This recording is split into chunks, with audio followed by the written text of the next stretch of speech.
s'adapter au changement. Vous savez que la plus grande crainte des gens, c'est de changer. Donc, l'agriculteur, agricultrice vont apprendre à mieux mesurer ce qu'ils font, avoir accès à leurs données, que ce soit la température, la qualité des fourrages, tout ça, grâce au système de AI, ils vont être capables d'avoir une plus grande précision.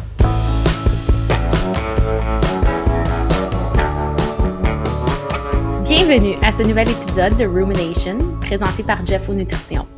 Je suis votre animatrice, Vicky Brisson, et aujourd'hui, nous avons le privilège de recevoir Jean Fontaine, fondateur et président de Jeffo, pour discuter de la fondation de l'entreprise, mais aussi de sa vision de l'industrie et de l'alimentation des ruminants. Jean Fontaine, c'est un homme d'affaires renommé, détenteur d'un baccalauréat en agronomie de l'Université Laval, d'un doctorat honoris causa de l'Université de Montréal et tout récemment d'un titre de commandeur de l'Ordre du mérite agronomique du Québec.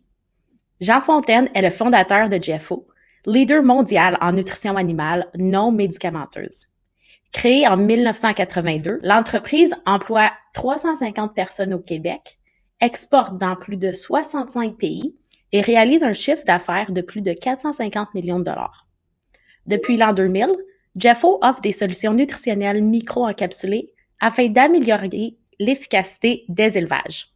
La technologie Jeffo Matrix préserve les ingrédients de la digestion, assurant ainsi une absorption optimale.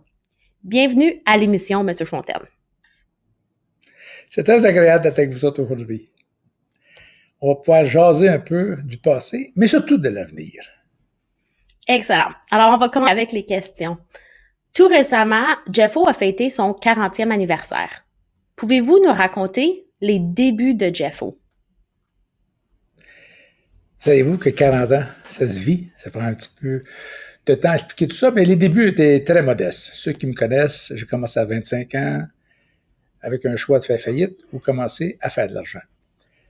Et au début, quand on connaît le Canada, l'expérience de la neige, on commençait avec un produit qui venait d'Europe, dans le domaine des ruminants.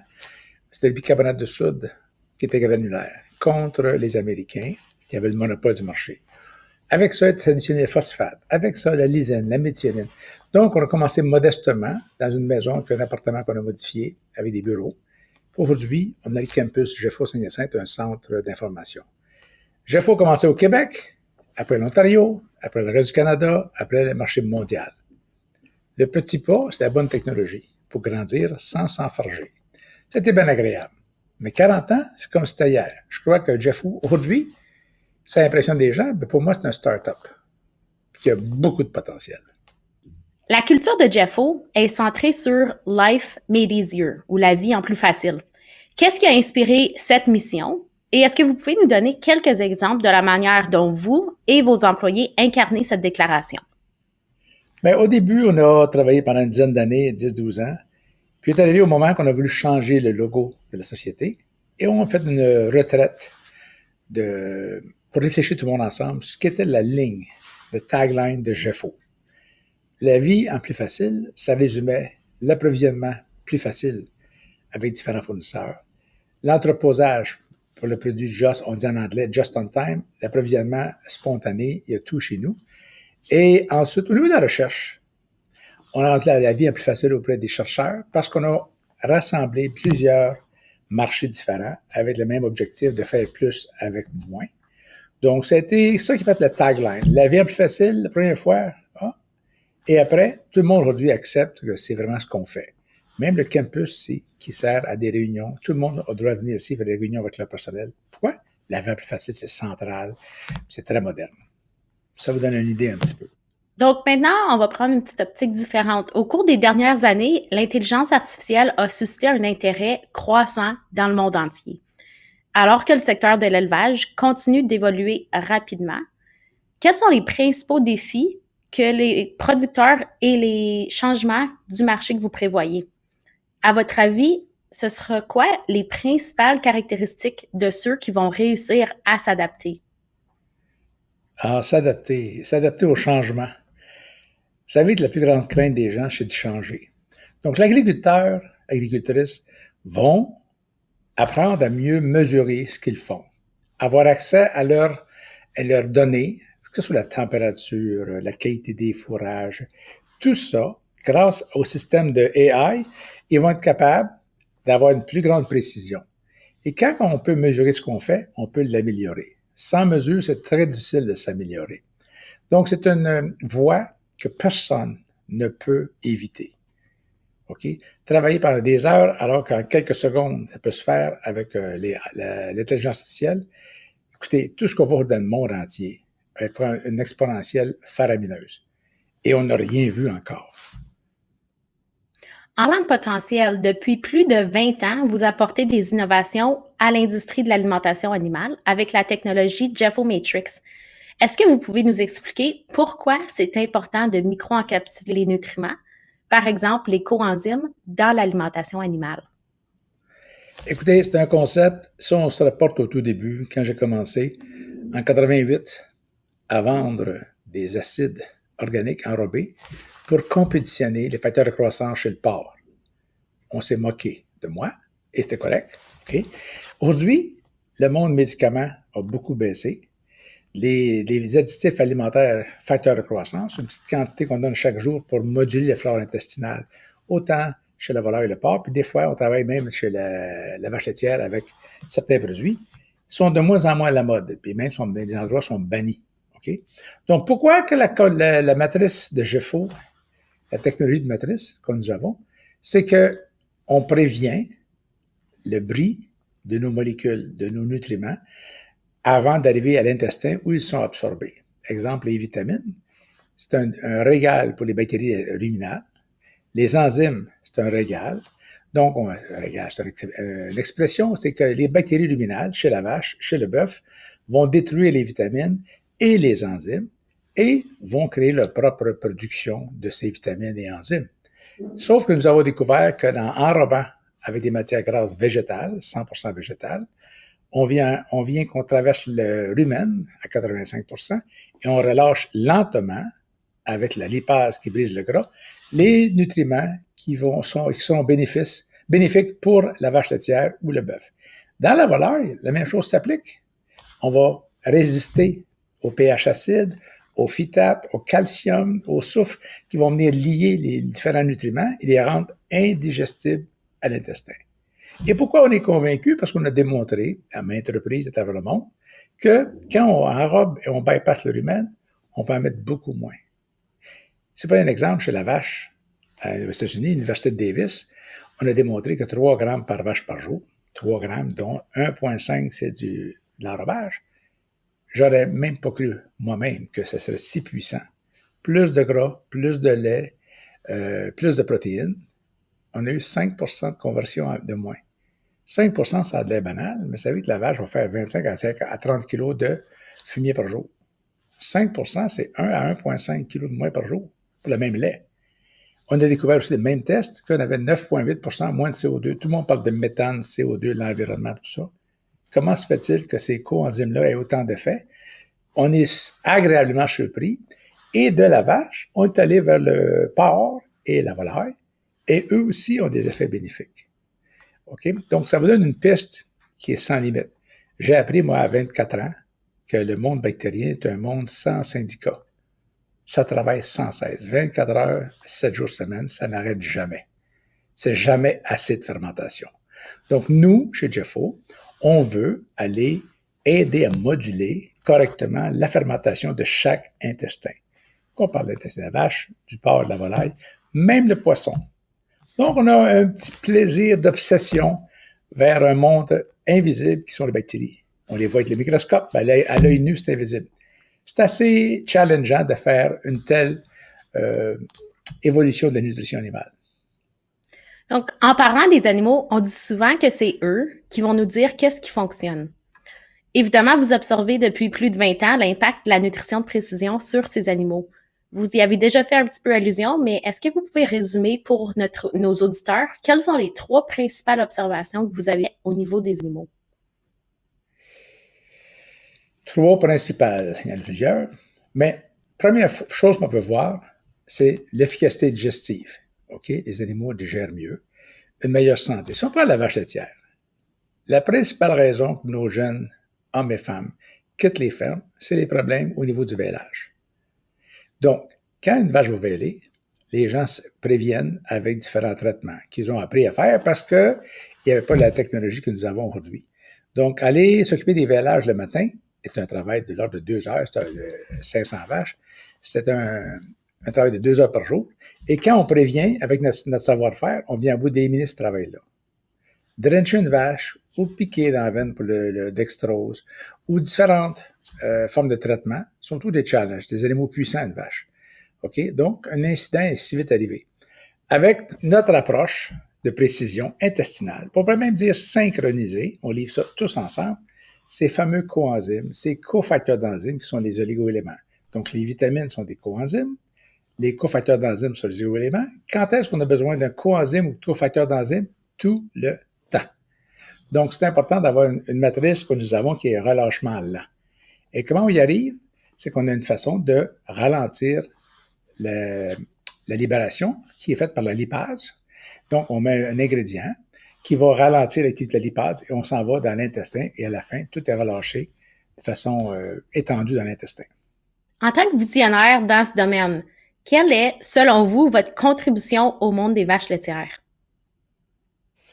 Mais encore une fois, quand on dit « life made easier », si on vient à bout d'améliorer, on parle du vêlage, et même avoir une vache qui va pouvoir faire plusieurs lactations de fil, parce qu'une meilleure santé générale, causée par cette nutrition de précision, je pense que nos éleveurs gagnent beaucoup. La vache devient rentable après 2,5, 3 lactations. Si on peut faire 6, 7 lactations, j'ai des gens qui ont eu 10 lactations avec leur vache.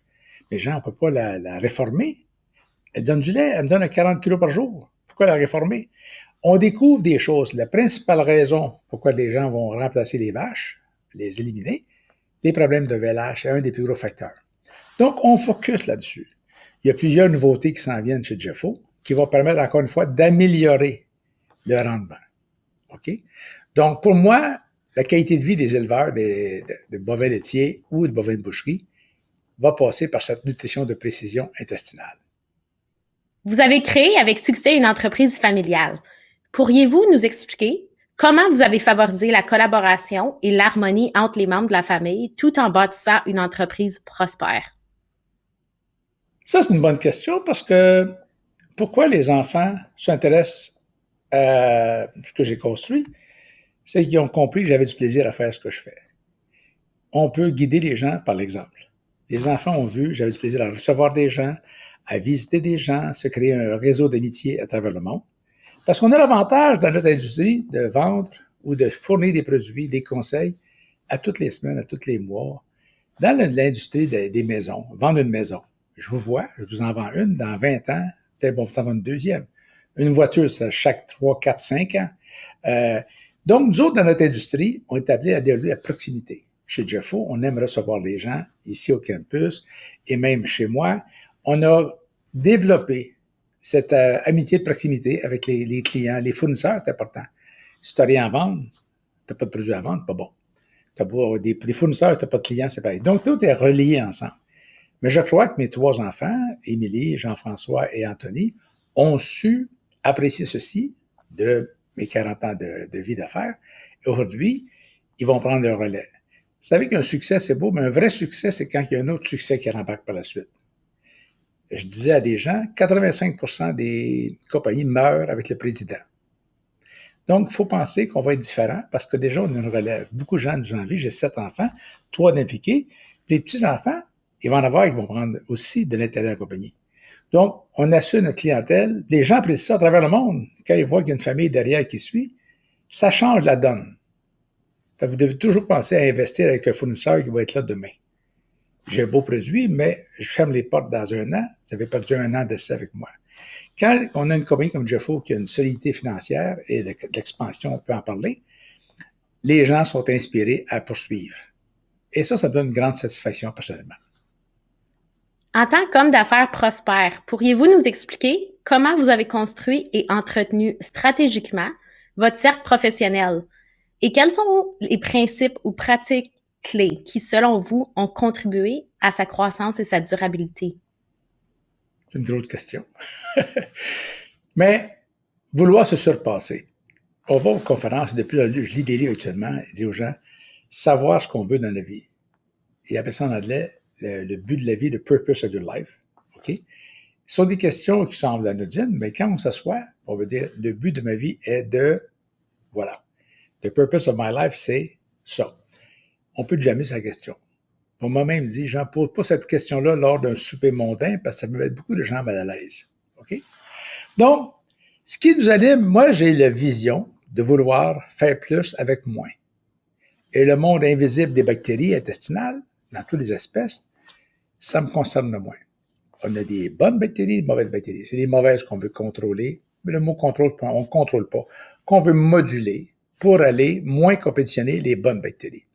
Donc, écoutez, ce qui anime ma passion, non, la passion, c'était autrefois. Mon obsession aujourd'hui, c'est de faire plus avec moins. Et partout où je voyage, j'étais en Hongrie cette semaine, puis j'ai parlé avec les gens, puis j'ai dit en conclusion que la passion, c'est pour les losers et l'obsession est pour les winners. Les gens ont souri, ont dit, on aime ça. Il faut savoir, quand on est obsédé par un sujet, par une cause, on se couche avec l'idée, on se lève avec l'idée. Moi, j'enseigne à mes employés d'être paresseux. Mais je défie la paresse ainsi.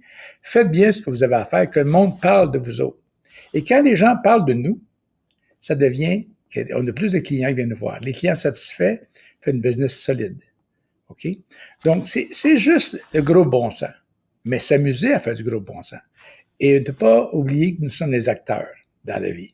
On peut jouer au président, on peut jouer aux scientifiques, aux chercheurs, aux vendeurs, à l'adjoint, à la secrétaire. On joue tout un rôle, mais on reste soi-même.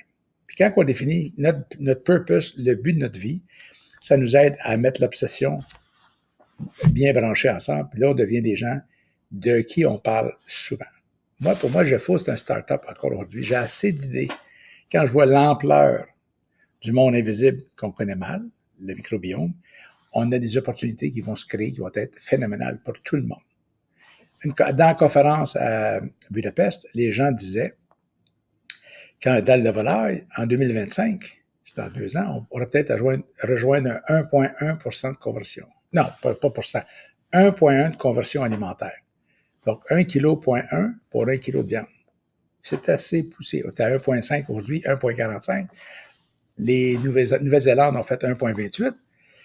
Il y a des choses qui se passent. Notre technologie de modulation intestinale, soit par les vitamines, en privant les mauvaises bactéries, soit par les huiles essentielles, les acides organiques, les enzymes, tous livrés ensemble, en synchronicité dans l'intestin, va nous ouvrir un monde de possibilités qui va surprendre beaucoup de gens. Moi, je trouve qu'on vit à la meilleure époque de la race humaine aujourd'hui. Bien, sur ces mots inspirants, pour conclure, pouvez-vous nous faire part du message que vous souhaitez transmettre à la prochaine génération d'entrepreneurs de l'industrie? La plus belle chose que je peux leur suggérer, c'est de ne pas avoir peur du changement. Peu importe ce qu'on a changé depuis 100 ans. On parle juste de téléphone cellulaire, 15 ans, iPhone. OK? Essayez de vous porter avant le téléphone portable. On avait un petit cahier, prenez des notes. Aujourd'hui, on parle, on dicte nos messages à nos téléphones. Le changement qui s'en vient va être impressionnant. Certaines personnes ont peur du mot intelligence artificielle. Elle est là pour nous aider. OK? Donc, il faut accepter le changement puis oser. Regardez pas en avant, à marcher par en avant, puis regarder en arrière le passé. Le passé ne pourra pas nous guider autant que dans le passé. À cause de l'évolution internationale de l'intelligence artificielle. Vous savez qu'à travers le monde, d'ici quelques années, il va y avoir peut-être 2-3 milliards, peut-être plus, qui auront accès au téléphone cellulaire, smartphone qu'on appelle.